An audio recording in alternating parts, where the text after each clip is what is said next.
Sardunyalarda en fazla karşılaşılan sorunlar nelerdir ve bu sorunların çözümleri nedir?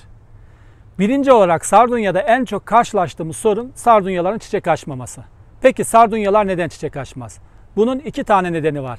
Bir, bitkiniz yeterince ışık almıyordur. İki, bitkinizin besini azdır, gübre vermeniz gerekiyor. İkinci sorun, sardunyada bol yaprak var ancak yine çiçek açmıyor. Sardunyanız bol yaprak yapıyorsa yine bitkiniz çok az ışık alıyor demektir.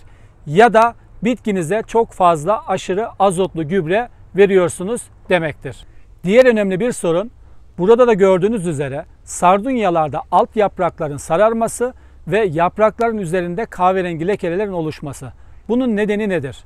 Bunun nedeni bitkinizi düzensiz sulamanızdır. Bitkinizin susuz kalmasıdır. Sardunyaların toprağında düzenli nem olması gerekiyor. Dolayısıyla bitkinizi mutlaka düzenli ve dengeli sulamanız gerekiyor. Düzensiz sulama aralıkları, iki sulama arasında toprağın kuru kalması sardunyalarda alt yaprakların sararmasına ve üzerlerinde kahverengi lekelerin oluşmasına neden olabilir. Diğer bir önemli sorun da eğer bitkinizde köklerinde ya da yapraklarında bakteriyel bir hastalık varsa yine alt yapraklarda sararma yapabilir. Diğer bir sorun, alt yapraklar değil de bitkinin yapraklarında genel bir sararma varsa bunun nedeni nedir? Bu durumdaki sorun bitkilerinize bir, fazla su vermiş olabilirsiniz.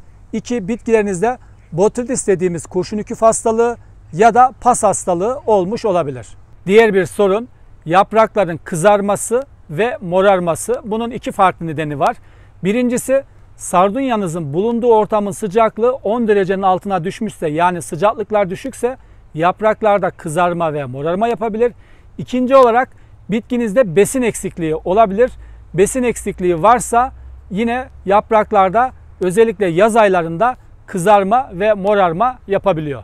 Sardunyalarınızda burada da gördüğünüz üzere yaprak sayısı az ve boğum araları uzunsa bunun nedeni nedir? Bunun nedeni bitkiniz yeterli ışığı almıyor ve çok gölge ortamdadır. Bunu önlemek için bitkinizi mutlaka bol ışık alan bir yere koymanız gerekiyor. Sardunyada karşılaştığımız diğer önemli bir sorun köklerin çürümesi. Peki kökler neden çürür? Bitkinizi çok fazla suluyorsanız köklerde mantar hastalık olur ve kökler çürür. Sardunyalar havadar ortamı sever. Sardunyaların bulunduğu ortam havasız ve nemi yüksek ise bir, çiçeklerin ömrü kısalır. İki, çiçeklerde botrytis ve pas dediğimiz mantar hastalıklar gelişir.